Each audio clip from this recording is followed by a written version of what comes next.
Welcome to NeoNexus. Please subscribe and hit the bell icon for more updates.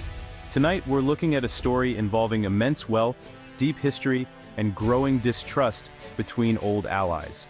It's a story about gold, specifically Europe's gold, stored in American vaults. Brussels is now demanding their gold back, a move that could shake global finance. This isn't just about logistics, it's a powerful symbol. For decades, Western nations trusted the U.S. as the ultimate safe haven for their treasures. Now, that trust is showing cracks. The request to repatriate gold signals a shift in how nations view security and each other. In uncertain times, countries look inward, reassessing vulnerabilities and seeking more direct control over their assets. The cold, hard reality of gold in your own vault is starting to outweigh the abstract promise of an ally's protection.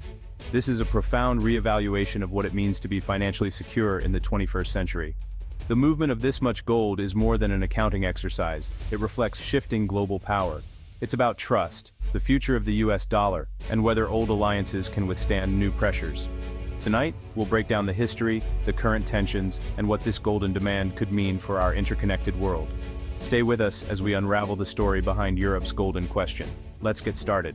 Let's start with the basics. Gold reserves are a country's ultimate savings account. Pure gold bars held by a central bank. They're not for daily spending, but serve as a guarantee of value for the nation's currency. In a crisis, gold is proof that a currency is backed by something real and universally valuable.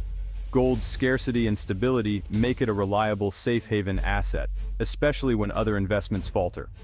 A large gold reserve signals economic strength and builds confidence among investors and governments. In international finance, gold is like a top-tier credit score. It opens doors and provides unmatched security. So, gold reserves aren't just shiny metal in a vault. They're a bedrock of national economic security. They stabilize currency, shield against turmoil, and symbolize a nation's standing. That's why the location of Europe's gold has become such a contentious issue. Understanding this is key to grasping the stakes of Brussels' demand. If gold is so vital, why store it abroad? Security is a major reason. Vaults like the Federal Reserve in New York are among the world's most secure. Building such facilities at home is costly and complex. Functionality matters too. Gold in central locations like New York or London makes international transactions easier and safer. The gold stays put. Only ownership changes. Storing gold abroad also cements alliances. Entrusting your treasure to another nation is the ultimate act of trust. For decades, European gold in the U.S. symbolized the Transatlantic partnership. Political stability is another factor. During wars or turmoil, foreign vaults protect gold from seizure. In the 20th century, this was a prudent insurance policy. Storing gold abroad ensured national wealth survived, no matter what happened at home. But now, that logic is being questioned. To understand why so much European gold ended up in the U.S., we have to revisit World War II. As Nazi forces advanced, European nations shipped their gold to America for safekeeping. The U.S., neutral at first, became the world's safe deposit box. The Federal Reserve's vault in New York became a symbol of stability amid chaos. For governments in exile, gold in New York meant resources to fight and rebuild. After the war, the Cold War kept gold in the U.S. The threat of Soviet invasion made bringing it home risky. The U.S. was the anchor of the NATO alliance, and gold in its vaults was a tangible sign of that partnership. This arrangement became the norm for decades, part of a broader financial system pegged to the U.S. dollar. The gold was safe, the alliance strong, and the world relatively stable. But as times change, so do the foundations of trust. Now, Europe is rethinking where its gold belongs. Why is Brussels demanding its gold back now? The world has changed. Cold War certainties are gone, replaced by new rivalries and less trust. Recent US-Europe tensions over trade and foreign policy have eroded confidence. Europe is pushing for greater strategic autonomy, and taking back gold is a symbolic step. Financial concerns play a role too.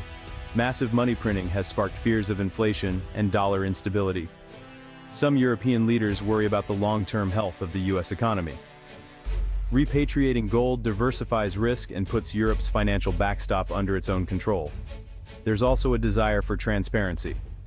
After decades, some want to verify the gold is really there. Trust, but verify is the new mantra. For Brussels, bringing gold home is the ultimate act of financial self-assurance. Brussels' demand is part of a bigger story, a breakdown in global trust.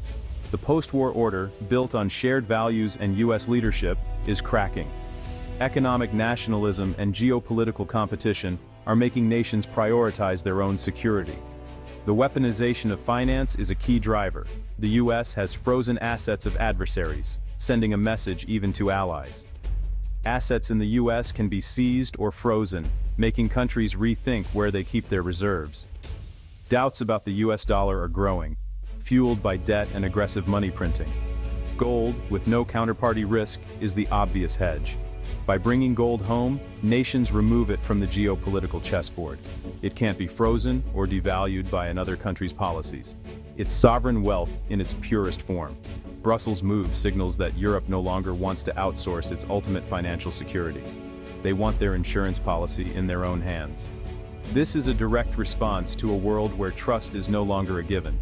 The future of global finance may depend on how nations manage this new reality. The golden question is just the beginning. Brussels isn't alone. Repatriating gold is a growing global trend. After the 2008 financial crisis, countries began moving gold home, questioning the stability of the old system. Germany led the way, bringing back over half its reserves from New York and Paris by 2017. The Netherlands, Austria, Hungary, and Poland have all followed suit, moving gold from London and New York to their own vaults. Even Turkey, a NATO ally, has increased its gold reserves at home to reduce exposure to the US dollar. The reasons are consistent national sovereignty, a hedge against instability, and eroding trust in the old order. As more countries bring their gold home, pressure mounts on others to follow. The golden exodus is a powerful sign that the world is reorganizing itself. Where this gold, and the trust it represents, ultimately lands, will shape the future of global finance. The story of Europe's gold is just one chapter in a much bigger shift.